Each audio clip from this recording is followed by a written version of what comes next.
Je suis très heureux et fier d'être là ce soir pour l'inauguration de cette exposition de peinture qui a été un travail collectif de l'équipe de la Galerie nationale du Kosovo, mais aussi toute l'aide apportée par la Galerie nationale de Skopje et ceux qui, à l'ambassade, Madame la directrice, vous avez cité Cécile Fisteberg et Valon Ibral, ont pendant une année investi énormément d'efforts pour...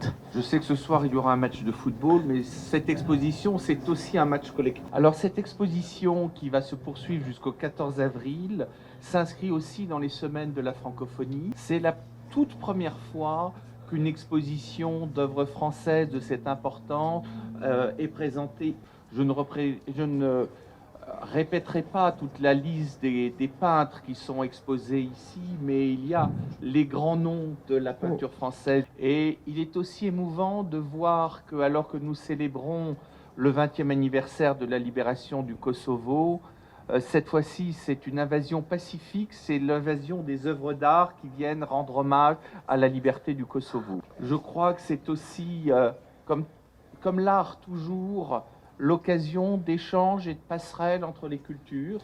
Et je sais, Madame la directrice, qu'ont été prévues des visites scolaires pour que la jeunesse du Kosovo ait aussi l'occasion de découvrir l'art européen et français du XXe siècle. Et une exposition d'art, c'est aussi le rappel que nous sommes les héritiers d'une histoire.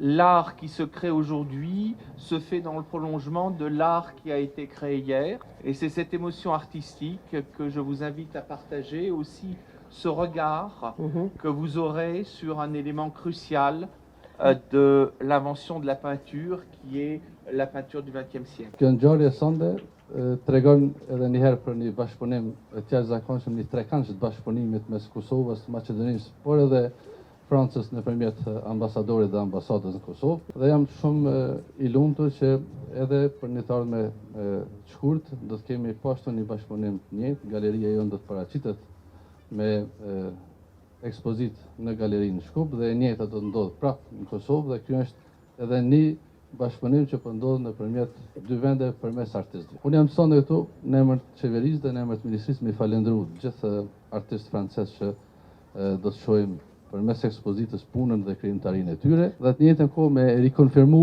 bashkëpunimin ton shkëlqyeshëm që kemi me ambasadën e Francës dhe po ashtu edhe me Republikën e Maqedonisë, me Ministrinë e Kulturës të Maqedonisë. Padyshim që edhe ky bashkëpunim është si rezultat I bashkëpunimit që kemi me ambasadën e Francës në kuadër të aktiviteteve kulturore të frankofonisë në Prishtinë që po mbahen. Dhe jam shumë I lumtur edhe si ministër, por edhe si qeveri që kemi qenë mbështetës të këtij aktiviteti kulturor dhe në njëjtën kohë e konfirmoj mbështetjen e Ministrisë të Kulturës për aktivitetet përbashkëta me ambasadën franceze, sepse siç dihet Franca shteti francez, edhe ambasada këtu franceze kanë një kulturë të jashtëzakonshme të organizimeve kulturore dhe ne si shtet natyrisht do ta shfrytëzojmë. Origjina e këtij koleksioni është në solidaritetin e popujve të botës në atë kohë me popullin e Maqedonisë. Një solidaritet të tillë e kemi përjetuar edhe ne para 20 vitesh, kur popujt e botës e ndërpren gjenocidin në Kosovë. Ka qenë gjenocid edhe kulturor, sepse jo vetëm ka ndërprer komunikimin, prodhimin, por edhe ka dashur me shfaros një kulturë të tërë. Prandaj rindërtimi ka qenë edhe një rindërtim shpirtëror, kulturor, shoqëror këtu në Kosovë. Prandaj falenderojmë përsëri ambasadat, të gjitha organizatat ndërkombëtare që kanë ndihmuar edhe në rimëkëmbjen e kulturës. Në këtë rast veçanërisht e falenderoj ambasadorin Shabet, e falenderoj tërë stafin e ambasadës franceze, edhe për ekspozitën, por edhe për përkrahjen që I kanë dhënë Kosovës në organizatën e frankofonisë dhe në rindërtimin e urave të komunikimit mes artit në Kosovë, artistëve edhe art të dashësve në Kosovë dhe atyre në botë.